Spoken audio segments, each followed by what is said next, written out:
शेख हसीना को बांग्लादेश की सबसे सफल और मजबूत प्रधानमंत्री माना जाता था, जिन्होंने एक नहीं बल्कि 5 बार आम चुनाव जीते। इसके अलावा उनके कार्यकाल में बांग्लादेश दुनिया की 30 सबसे बड़ी अर्थव्यवस्थाओं में शामिल हुआ और पाकिस्तान से भी बड़ी अर्थव्यवस्था बन गया।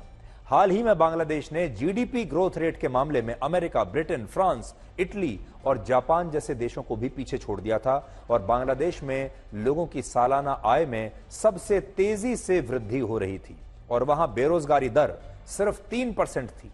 लेकिन इसके बावजूद बांग्लादेश के करोड़ों लोगों ने शेख हसीना के खिलाफ विद्रोह कर दिया। इससे क्या पता चलता है? इससे क्या सीख सकती है पूरी दुनिया? इससे यह पता चलता है कि जब तक यह आर्थिक विकास आम लोगों तक नहीं पहुंचता, तब तक इसके कोई मायने नहीं होते। अर्थव्यवस्था कितनी भी बढ़ती रहे, कितने भी फैंसी शानदार दिखने वाले नंबर्स हम लोगों को बताते रहें और दुनिया के पटल पर अर्थव्यवस्था के मामले में, आर्थिक विकास के मामले में हम कुछ भी बात कहते रहें कि जीडीपी ग्रोथ रेट हमारा इतना हो गया है, हमारी अर्थव्यवस्था बढ़कर इतनी हो गई है, लेकिन जब तक आम जनता के जीवन में कोई बदलाव नहीं आता, तब तक जनता इन नंबर से, इन आंकड़ों से प्रभावित नहीं होती। इसमें कोई शक नहीं है, शेख हसीना के शासनकाल में बांग्लादेश ने सबसे ज्यादा तरक्की की है, वहां सबसे ज्यादा विकास हुआ है और पूरी दुनिया ने इस बात को माना कि जिस तरीके से बांग्लादेश आर्थिक विकास कर रहा है, जिस तरीके से वहां की अर्थव्यवस्था चल रही है, वो काबिले तारीफ है। इसमें बिल्कुल कोई शक नहीं है। लेकिन देखिए कितनी बड़ी बात कि इतना विकास करने के बावजूद, चुनाव जीतने के बावजूद, अर्थव्यवस्था को इतना शक्तिशाली करने के बावजूद शेख हसीना को आज ये दिन देखना पड़ रहा है। यहां 2 और बातें बड़ी नोट करने वाली हैं और सीखने वाली हैं। पहली बात यह कि बांग्लादेश में आंदोलन करने वाले भी मुसलमान हैं। जिस सरकार के खिलाफ वो आंदोलन कर रहे थे, उसमें भी सभी मुसलमान थे और प्रधानमंत्री शेख हसीना खुद भी मुसलमान है और सेना प्रमुख भी मुसलमान है। लेकिन इसके बावजूद बांग्लादेश में इतना बड़ा विद्रोह हुआ, जिससे यह पता चलता है कि किसी देश में अगर एक धर्म की आबादी ही सबसे ज्यादा होती है, अगर एक धर्म के लोगों का ही पूरा छत्र छाया होती है, तब भी वहां की समस्याएं खत्म नहीं होती।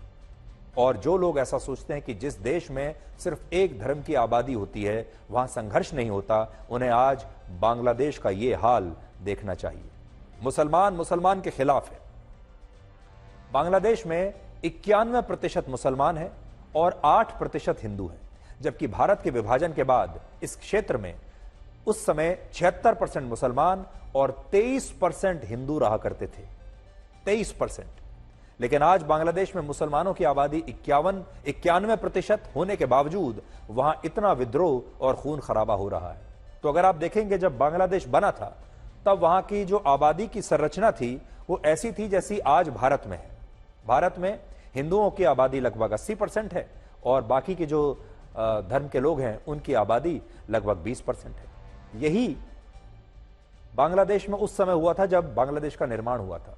तब बांग्लादेश में बड़ी संख्या में हिंदू आबादी थी, लेकिन हिंदू अब घटते घटते घटते अब 8% से भी कम रह गए हैं और मुसलमान 91% हो गए हैं। और जब मैं एक बार फिर से आपको बताता हूं, जब बांग्लादेश बना था, मैं आपको बताता हूं कि उस समय बांग्लादेश की जो संरचना थी वो पूरी की पूरी बिल्कुल अलग तरीके की थी। दूसरा, जिस बांग्लादेश में इस विद्रोह के कारण 300 से ज्यादा लोगों की मौत हो चुकी है और जो बांग्लादेश पिछले 2 महीनों से दंगों की आग में जल रहा है, उसे हाल ही में आए वर्ल्ड पीस इंडेक्स में 63वें स्थान पर रखा गया था। तो सोचिए, बांग्लादेश की जो रैंकिंग है वर्ल्ड पीस इंडेक्स में, यानी वो देश जिन देशों में सबसे ज्यादा शांति है, उन देशों में बांग्लादेश का स्थान था 63वें नंबर पर। और हमारे देश भारत का स्थान क्या था? 116वां स्थान था भारत का। ध्यान से सुनिए कि जो वर्ल्ड पीस इंडेक्स है उसमें बांग्लादेश भारत से कहीं ज्यादा बेहतर प्रदर्शन कर रहा है। बांग्लादेश 63वें नंबर पर है वर्ल्ड पीस इंडेक्स में और हमारा देश 116वें स्थान पर है वर्ल्ड पीस इंडेक्स में। और हमसे ऊपर जितने भी देश हैं वर्ल्ड पीस इंडेक्स में, अगर आप देखेंगे हर जगह लोकतंत्र के नाम पर क्या हो रहा है। इससे एक तो आपको यह पता चलेगा कि जो एजेंसीज इस तरह के इंडेक्स और इस तरह के आंकड़े जारी करती हैं, अंतर्राष्ट्रीय एजेंसीज, वो कितनी गलत होती हैं और उन्हें उन देशों के बारे में असल में कोई जानकारी नहीं होती। लेकिन पूरी दुनिया में, चाहे वो लोकतांत्रिक देश हो या कैसा भी देश हो क्या रहा है, एक बार जरा आप नजर डालिए। इस तरह की तस्वीरें जो आज आपने बांग्लादेश में देखी, ये तस्वीरें आप अफगानिस्तान में पहले देख चुके हैं, जब अफगानिस्तान के राष्ट्रपति भवन के अंदर तालिबान के ये सारे लोग घुस गए थे और इन्होंने वहां तोड़फोड़ मचाई थी और उस वक्त जितना भी खाने पीने का सामान था सारा ले लिया था। अमेरिका की संसद में जब डोनाल्ड ट्रंप चुनाव हारे थे, उस समय जनता और प्रदर्शनकारी कैसे घुस गए थे, वो आप जरा अपनी स्क्रीन पर यहां देख लीजिए। इसके बाद श्रीलंका की तस्वीरें आपको दिखाते हैं। कुछ ही समय पहले श्रीलंका में भी यही हुआ था और वहां भी राष्ट्रपति के निवास में प्रदर्शनकारी इसी तरह से घुस गए थे। उन्होंने जबरदस्त तोड़फोड़ की थी और मैं आपको बड़ी स्क्रीन पर जरा दिखाता हूं। देखिए सामने, आपके सामने ये बड़े बड़े लोकतांत्रिक देशों का क्या हाल है, जरा आप देखते जाइए।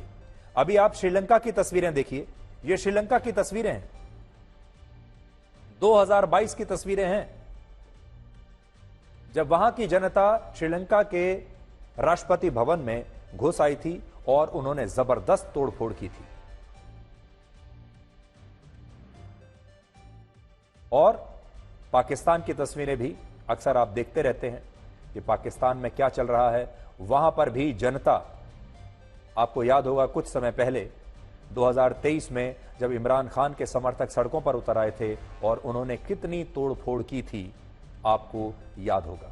ये सारे वो देश हैं जो वर्ल्ड पीस इंडेक्स में भारत से ऊपर हैं, जिन्हें भारत से कहीं ज्यादा शांति प्रिय देश माना गया है।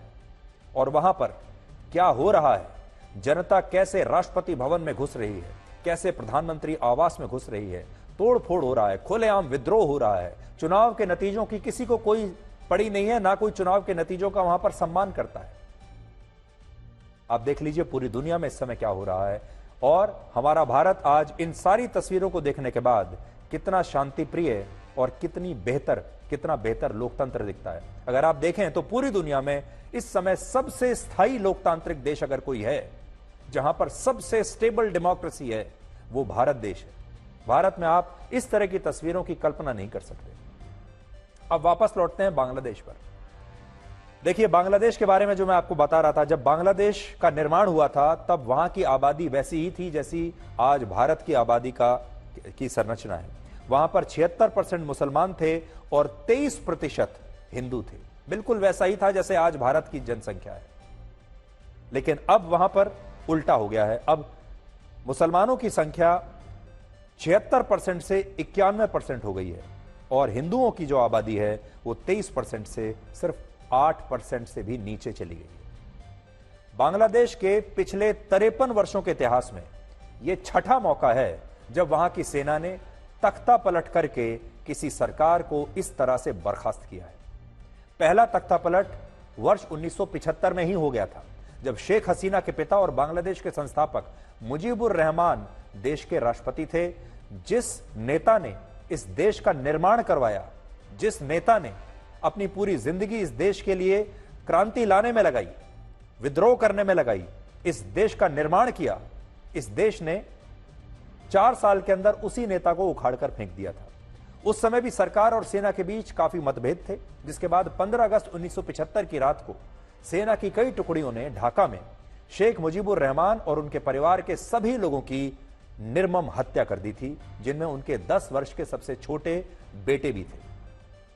हालांकि इस हमले में उनकी बड़ी बेटी शेख हसीना और उनकी छोटी बहन शेख रेहाना किसी तरीके से बच गई थी, क्योंकि वो उस समय वहां मौजूद ही नहीं थी। ये दोनों बहनें उस समय जर्मनी में थीं। जर्मनी से ये दिल्ली आ गई थी और इस प्रकार इनकी जान बच गई और इसीलिए शेख हसीना आगे चलकर वहां की प्रधानमंत्री बन पाई। पिता शेख मुजीबुर रहमान की हत्या के बाद उस समय शेख हसीना अपने परिवार के साथ जर्मनी से दिल्ली ही आई थी और आज भी जब तख्ता पलट हुआ तो उन्होंने सबसे पहले ढाका से दिल्ली आने का ही फैसला किया। इसलिए उनके जीवन में दिल्ली का एक बहुत महत्वपूर्ण रोल है, जिसे आप समझ सकते हैं कि दिल्ली का जो महत्व है उनके जीवन में कितना बड़ा है। एक और संयोग यह है कि आज से 49 वर्ष पहले बांग्लादेश की सेना ने अगस्त के महीने में ही शेख मुजीबुर रहमान को अपने रास्ते से हटाया था, वो भी अगस्त का ही महीना था। और अब भी 49 वर्षों के बाद इसी अगस्त के महीने में सेना ने उनकी बेटी शेख हसीना को सरकार से हटाकर तख्ता पलट किया। सिर्फ फर्क इतना है कि शेख हसीना की जान उन्होंने बख्श दी और शेख हसीना को इतना एक रास्ता दे दिया कि वो अपनी जान बचाकर किसी तरह सुरक्षित इस देश को छोड़कर चली जाए।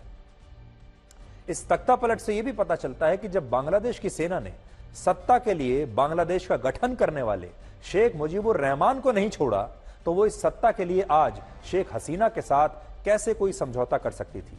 और यही कारण है कि शेख हसीना ने बांग्लादेश को छोड़ दिया, या कह लीजिए कि उन्हें छोड़ना पड़ा, क्योंकि इसी तरह के संघर्ष में उन्होंने अपने पूरे परिवार को एक जमाने में खो दिया था।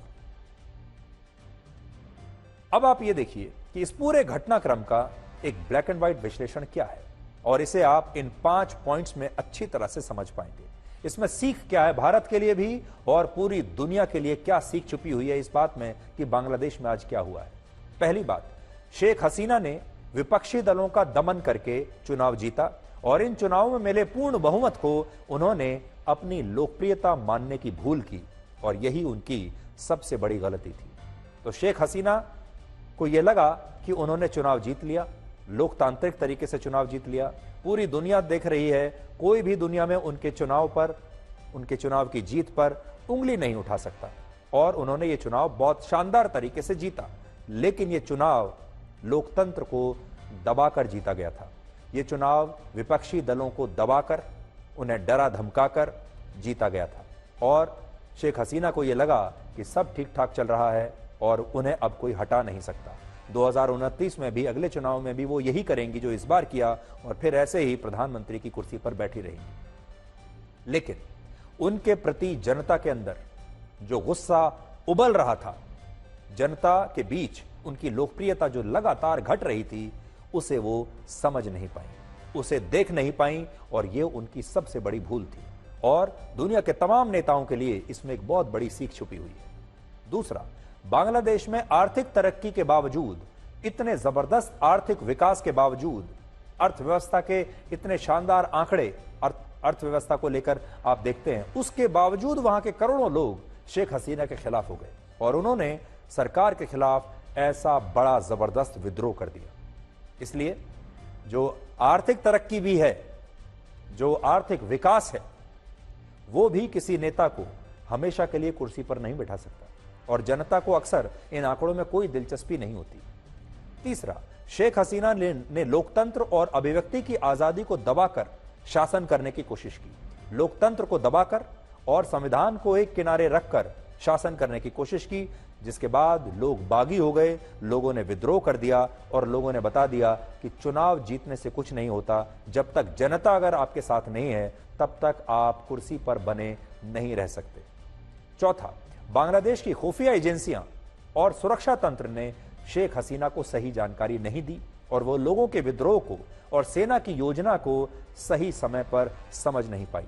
इस विद्रोह में कितनी जान थी, कितना आक्रोश था, कितना गुस्सा था, और यह विद्रोह कितना विकराल रूप धारण कर सकता था, इसका अंदाजा शेख हसीना को नहीं था, और जब तक उन्हें यह अंदाजा हुआ तब तक बहुत देर हो चुकी थी। इसका मतलब क्या है? इसका मतलब यह है कि शेख हसीना का जमीन के साथ जो कनेक्ट होता है, जमीन के साथ जो रिश्ता होता है, आम जनता के मूड के साथ को समझने की जो आपकी एक स्किल होती है, वो शेख हसीना की समाप्त हो चुकी थी। और शेख हसीना जनता को बहुत ऊपर से अपनी गद्दी पर बैठकर देख रही थी।